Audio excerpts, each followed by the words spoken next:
Hello everyone, ఈరోజు నేను నారి వారి కొరియన్ రామెన్ జంజమియాన్ సంథింగ్ ఏదో పేరు నాకు తెలియట్లేదు. స్పైసీ రామెన్ అయితే చేస్తున్నాను. దీని ఫుల్ ప్రాసెస్ అయితే ఈ వీడియో చూపిస్తాను. అలా చేయాలి నీట్గా. మనకైతే ప్యాకెట్లో dry noodles, veggies and seasoning of అది రామెన్ ప్రిపరేషన్ చేయడానికి సీజనింగ్ ఇస్తారు. అది దాంట్లోనే మనకి స్పైసెస్ అన్నీ యాడ్ అయి ఉంటాయి అన్నమాట. అండ్ మనకి ఇచ్చిన వెజ్జెస్ వచ్చేసి ప్రిజర్వేటివ్ చేసిన వెజ్జెస్ చాలా బాగానే ఉంటాయి, తినొచ్చు. ఒక్క 2 టైమ్స్ తినొచ్చు అంతే, నెలకి ఎక్కువసార్లు తినకూడదు. అండ్ మనకి ప్రిపరేషన్కి వచ్చేస్తే స్టవ్ మీద ప్యాన్ పెట్టుకుని వాటర్ యాడ్ చేయండి. వాటర్ హీట్ అయిన తర్వాత అందులో మనకి ఇచ్చిన ఆ డ్రై నూడిల్స్ అయితే వేసేసుకుంటే అవి మొత్తం బాయిల్ అయిపోతుంటాయి. మనకి ఒక విషయం గుర్తుపెట్టుకోవాలి, ఎప్పుడైనా రామెన్ అనేది కొంచెం ఎక్కువగా బాయిల్ అవుతూనే బాగుంటుంది. లైట్గా బాయిల్ అసలు బాగోదు, తినలేము.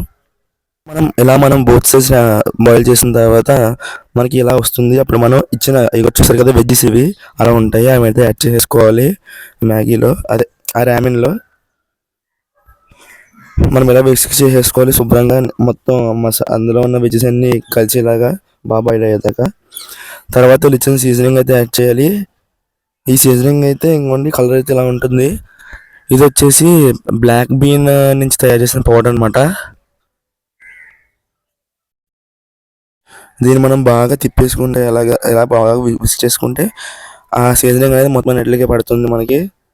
అండ్ దీని టేస్ట్ విషయంగా వస్తే పర్లేదు, బాగానే ఉంది, ఒక్కసారి తినొచ్చు అంతే. దీని బదులు కిమ్చి రామెన్ ఉంటుంది, అది చాలా బాగుంటుంది. అండ్ దీంట్లో మనకు ఆల్రెడీ స్పైసెస్, సాల్ట్ అనేది యాడ్ అయిపోయి ఉంటుంది. కొన్ని మీకు ఎక్స్ట్రా మసాలా కానీ స్పైసీ కానీ కావాలంటే మీరు మాత్రం ఎక్స్ట్రాగా యాడ్ చేసుకోవచ్చు, ఏం పర్లేదు. అండ్ మనం ఇందులో లాస్ట్ ఫైనల్గా ఎగ్స్ అయితే యాడ్ చేసేసుకుంటే మన స్పైసీ కొరియన్ రామెన్ అయితే తయారైపోతుంది.